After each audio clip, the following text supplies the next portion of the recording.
দুইটা জিনিস আপনাকে চিরস্থায়ী শান্তি দিবে। এক, 5 ওয়াক্ত নামাজ জামাতের সাথে পড়বেন, মনটা প্রশান্তি দিয়ে ভরে যাবে, দেখবেন ইনশাআল্লাহ।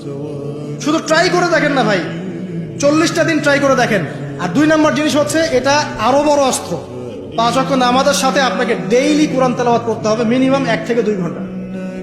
1 থেকে 2 ঘন্টা কোরআন তেলাওয়াত করবেন, অশান্তি বলে কোনো কিছু আপনাকে স্পর্শ করবে না।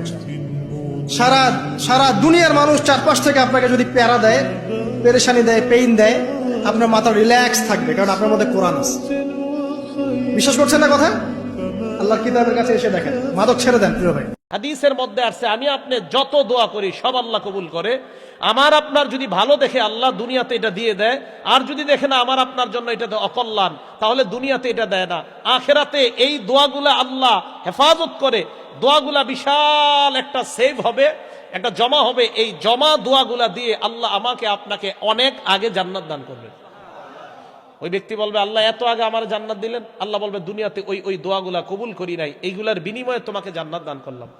ওই ব্যক্তি তখন বলবে, হায় হায়, দুনিয়াতে যদি আমার ওই দোয়াগুলা কবুল না হইতো, তো আরো আগে আমি জান্নাত যেতাম। তাহলে দোয়া যতবার করব ততবার কবুল করে নেয় কে? এই বিশ্বাস আমাদের রাখা। 2 নাম্বার, দোয়া করা। জীবন আপনাকে অনেক কিছু দিবে, আবার কেড়ে নিবে। আল্লাহ এভাবেই পৃথিবীটাকে সাজিয়েছে। ইয়াউমুন লাকা ওয়া ইয়াউমুন আলাইকা, একদিন আপনার ভালো যাবে, আরেকদিন খারাপ যাবে। ওয়া তিলকাল আইয়ামু নুদাবিলুহা বাইনান নাস, আল্লাহ বলেন যুগটাকে আমি ঘুরিয়ে ফিরিয়ে মানুষের সামনে এভাবেই আনি। This is the routine work of this দুনিয়া। দুনিয়ার রুটিন ওয়ার্ক এটা, আজকে ভালো কালকেও যে ভালো যাবে এমনটা নয়। আমি নিজে ইবাদত করে বিচারের মাঠে টিকতে পারবো, এটা আমার মনে বলে না। যদি আপনাদের পক্ষ থেকে কোনো দোয়া থাকে, যদি আপনাদের পক্ষ থেকে আল্লাহর কাছে কোনো কথা কবুল হয়ে যায়, তাহলে হয়তো সফল হতে পারবো কিনা আমি বলতে পারছি না। জাতির সামনে আমি ধর্মের নামে কোনোদিন ফাঁকি দিইনি, তবে জাতি যতটুকু মূল্যায়ন করেছে, আমার না চাইতে টাকা দিয়েছে, সেই টাকার জবাব যদি আমাকে বিচারের মাঠে দিতে হয়, তাহলে কি হবে তা আমি বলতে পারছি না।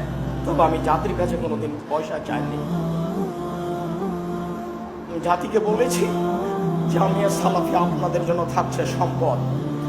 আমার মনে বড় সাধ, এদেশের মাটিতে আমি উন্নত মানের প্রতিষ্ঠান গড়বই গড়বো ইনশাআল্লাহ, যেখানে বাংলা, ইংরেজি, আরবি উন্নত মানের শিক্ষা ছেলেমেয়েরা করবে এবং জাতির অন্যায়ের বিরুদ্ধে লড়বে মুখে কলমে মিডিয়ায়। এই অপেক্ষায় আমি আছি, সেটাই জামিয়া সালাফিয়া।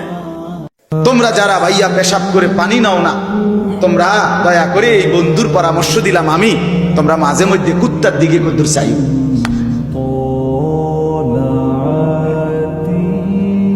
যারা যারা মুত্তা পানি লাও না, টয়লেট পেপার ব্যবহার করো না, তোমরা কুত্তার দিকে চাই, কুত্তা। তাইলে দেখবা কুত্তাও তোমাকে সেলুট দিবে, দোস্ত ওকে, আমরাই তো দোস্ত, আগায় যাও, মতো আমিও মতি, তুমিও মতো।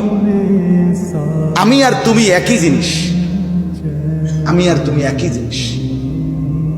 এই জন্য যদি লজ্জা থাকে, যদি মার পবিত্র দুধ খেয়ে থাকেন, যদি মুসলমানের ঘরে বড় হয়ে থাকে, তো মুসলমান নাপাক থাকে, মুসলমান অপবিত্র থাকে না, এটা হতেই পারে না।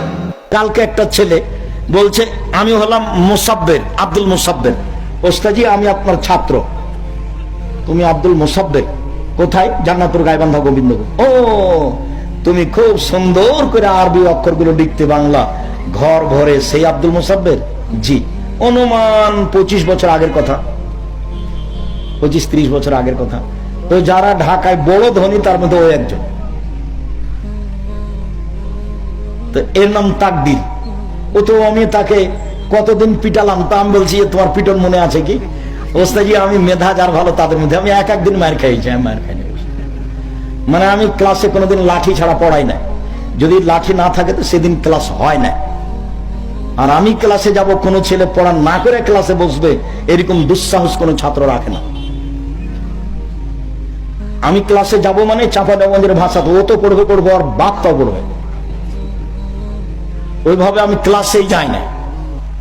একটা ছেলে আজকে খাতা নিয়ে আসেনি, বাংলা খাতা, কালকে নিয়ে আসবে না, তখন আমি শিক্ষক, ওই শিক্ষক আমি নই। আমি এই মেজাজে আছি, তাই বলছি তুমি কি মায়ের খেয়েছো এক একদিন? তাহলে ওস্তাদ আমি খুব কমই খেয়েছি, আমার মেধা ভালো ছিল পড়ার দিকে। হতে পারে, সেটাই ঠিক, পড়া হলেও যে মারিয়েছি এমনটা তো কথা নয়। যদি তোমার রব তোমার থেকে এই নিঃশ্বাসটুকু ছিনে নেয়, তোমার শরীরটা 24 ঘন্টার ভিতরে ঘৃণিত হয়ে যাবে। কেউ সোজা মুখে তাকাবে না, নাকে কাপড় দিয়ে তোমার দিকে তাকাবে। বললে নাফসি জায়গাতুল মউত, জন্ম নিলে মৃত্যু গ্রহণ করতে হবে, মৃত্যুর পেয়ালা পান করতে হবে। صيد الثروة خاك جهامي صايا الله هذا